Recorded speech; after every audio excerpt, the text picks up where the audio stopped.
Praise the Lord, ஹல்லேலூயா. கிறிஸ்துவுக்குள் பிரியமானவர்களே, இந்த அருமையான காலை வேளையிலும் தேவ சமூகத்துக்கு வந்தவர்கள் ஒவ்வொருவரையும் இயேசுவின் இணையற்ற நாமத்தினாலே அன்பின் வாழ்த்துக்கள். இந்த நாளிலும் சங்கீதம் 138 6வது வசனத்தை அடியேன் வாசிக்கிறேன்.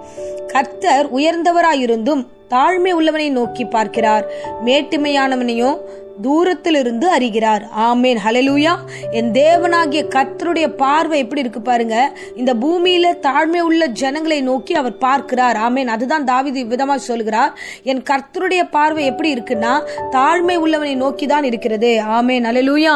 சோ நம்முடைய பார்வை, நம்ம இந்த உலகத்துல இருக்கிற மனுஷனுடைய பார்வை இதெல்லாம் எப்படி இருக்குன்னா, மனுஷனுடைய பார்வை எல்லாமே இந்த உலகத்தை சார்ந்து இருக்கிறது, உலக பொருட்களை சார்ந்து இருக்கிறது, மனுஷனுடைய ரூபத்தை சார்ந்து இருக்கிறது, இல்லைன்னா அவனுடைய படிப்பு பட்டம் இவைகளை கண்டு நாம அவர்களை நோக்கி பார்க்கிறோம். இப்படிதான் நம்முடைய பார்வை இருக்கிறது. இவங்க எவ்வளவு படிச்சிருக்காங்க, இவங்க எவ்வளவு வீடு வாசல் இருக்கு, இவங்க எப்படிப்பட்டவர்களாக இருக்கிறாங்க, அப்படி சுற்றுப்புற காரியங்கள் எல்லாவற்றையும் நோக்கி பார்க்கிறோம். நம்முடைய பார்வையை பொறுத்த வரைக்கும் வெளி தோற்றமாகவே முடிவு பண்ணுகிறோம். இவங்க நல்லவங்க கெட்டவங்க என்று சொல்லி இவர்களை உயர்த்துவதும் இறக்குவதும் எல்லாமே நம்ம தோற்றத்தை பார்த்த உடனே நம்ம முடிவு பண்றோம். ஆனா நம்மளை மாதிரி இல்ல ஆண்டவர். நம்முடைய ஆண்டவர் எப்படிப்பட்டவர்னா தாழ்மை உள்ளவனை நோக்கி மட்டுமே அவர் பார்க்கிறார். அதுதான் வேதத்துல நம்ம வாசிக்கிறோம். கர்த்தரோ எதை பார்க்கிறார் தெரியுமா? நம்ம இருதயத்தை பார்க்கிறார். கர்த்தரோ இருதயத்தை பார்க்கிறார். மனுஷர்கள் முகத்தை பார்க்கிறார்கள், கர்த்தரோ இருதயத்தை பார்க்கிறார். ஒரு 2 பேர் தேவாலயத்துக்கு வருகிறார்கள்.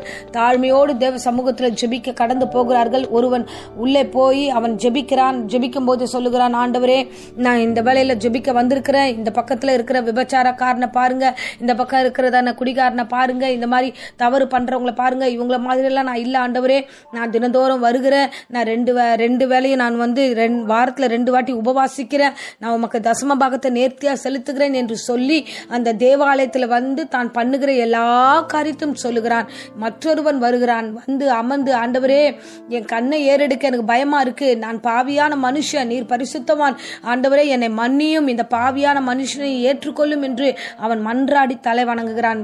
இயேசுவானவர் சொல்லுகிறார், அவன் அல்ல, இவனே பரலோக ராஜ்யத்துல பெரியவனாய் இருப்பான், இவனே ஏற்றுக்கொள்ளக்கூடிய ஒருவனாய் இருக்கிறான், இவனை நோக்கியே என் கண்கள் இருக்கிறது. ஆமென், அல்லேலூயா.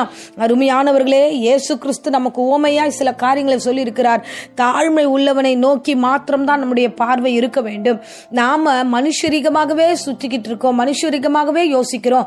தேவனுடைய பார்வை எப்படி இருக்கு? அந்த மனுஷன் ஆலயத்துக்கு வந்து கூட தான் பெருமையா இருக்கிற காரியத்தை தான் இந்த நாட்கள்ல அவன் சொல்லுகிறான். இப்படிதான் அநேகர் இருக்கிறாங்க.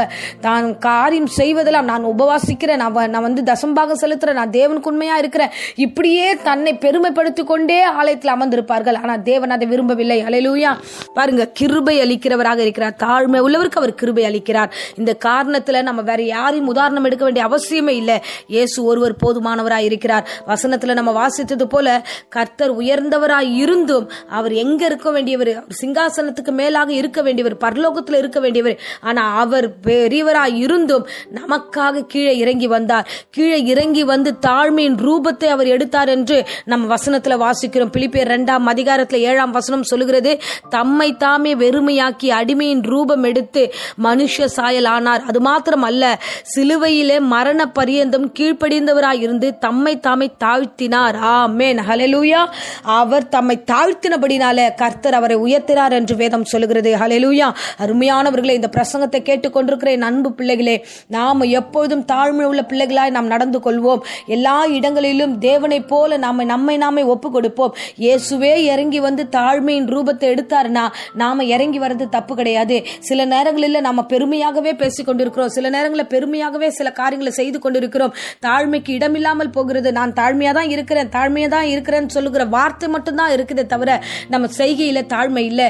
எந்த இடத்துலயுமே நம்ம விட்டு கொடுக்க மாட்டேன்றோம், கொஞ்சம் கீழே இறங்கி உட்கார மாட்டேன்றோம், சில விஷயங்களை ஒதுங்கி போக மாட்டேன்றோம், சில விஷயங்களை விட்டு கொடுக்க மாட்டேன்றோம். பெருமையானவைகளுக்கு மாத்திரமே நாம் செய்து கொண்டிருக்கிறோம். நமக்கென்று ஒரு உயர்ந்த ஸ்தானத்தையே நாம் எதிர்பார்த்து காத்து கொண்டிருக்கிறோம். அது வீடாகட்டும், அது ஆபீஸ் ஆகட்டும், எந்த இடத்துல போனாலும் அந்த இடங்களெல்லாம் உயர்ந்த ஸ்தானத்தை நாம் எதிர்பார்த்து காத்து கொண்டிருக்கிறோம். இல்ல, கொஞ்சம் இறங்கி வாங்க.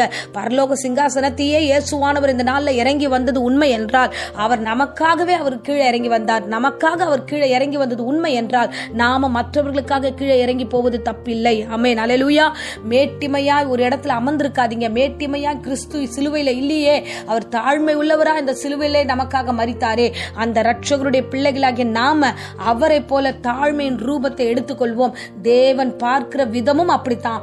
தாழ்மை உள்ளவனை நோக்கி மாத்திரமே அவருடைய கண்கள் நோக்குகிறது. அவர் அப்படியே ஆசீர்வதித்து நடத்தவும் வல்லவராய் இருக்கிறார். ஆமென். இந்த அருமையான தருணத்துல இந்த மனநிலைமையில யாரெல்லாம் இருக்கிறீர்களோ எல்லோரும், இயேசுவே என்னை அர்ப்பணிக்கிற ராஜா, என்னை ஒப்பு கொடுக்கிற ராஜா, நீரே இறங்கி வந்துட்டீங்க, நான் எல்லா இடத்திலும் எல்லா மனுஷன் முன்பதாக இறங்கி என்னை ஒப்பு கொடுக்கிறேன் என்று ஒப்பு கொடுத்து பாருங்க. உண்மையாகவே இந்த உபவாச நாட்களில கர்த்தர் உங்களை ஆசீர்வதிப்பார். ஆமென். அல்லேலூயா. இந்த சிலுவையின் நாட்களில நீங்கள் உபவாசம் வைப்பது உண்மையாகவே சிலுவையின் பாதை நாம் கடந்து போவது என்பது ஒரு எளிதான காரியம் அல்ல. இறங்கி போய் தான் ஆக வேண்டும். இயேசுவே இறங்கினார். நீங்கள் இறங்கி போவது தப்பில்லை. இறங்கி போங்க. தாழ்மையின் ரூபத்தை எடுத்துக்கொள்ளுங்க.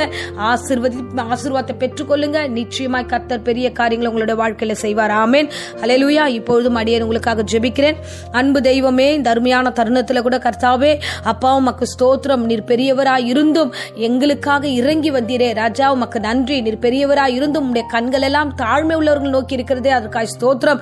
ஆண்டவரே, சிங்காசனத்தை விட்டு இறங்கி இந்த பூமியில வாழ்ந்து கொண்டிருக்கிற பாவிகளாகி அடியேன் மீதும் ஆண்டவரே எங்கள் மீதும் நீர் கிருபையாய் இறங்கினதுக்காக ஸ்தோத்திரம். அதே போல நாங்களும் ஆண்டவரே அப்பா எல்லா இடங்களிலும் தாழ்மையோடு வாழ எங்களுக்கு கிருபை தாங்க. ஒவ்வொருவரையும் ஆசீர்வதிங்க. இந்த நாளிலும் ஏறெடுக்கிற எல்லா உபவாச ஜெபங்களை கர்த்தர் பொறுப்பெடுத்துக் கொள்ளுங்க. எந்தெந்த நோக்கத்தோடு அமர்ந்து ஆண்டவரே வேண்டி ஜெபிக்கிறார்களோ அந்த நோக்கத்துக்கெல்லாம் நிறைவேற்றுங்க. அப்பா விசேஷமா கர்த்தாவே இந்த நாள் முழுவதும் தேவ பிரசன்னம் அந்த பிள்ளைகளை தாங்கட்டும். எல்லா இடங்களிலும் இறங்கி போவது தவறில்லை என்று சொல்லியிருக்கீங்க ஆண்டவரே.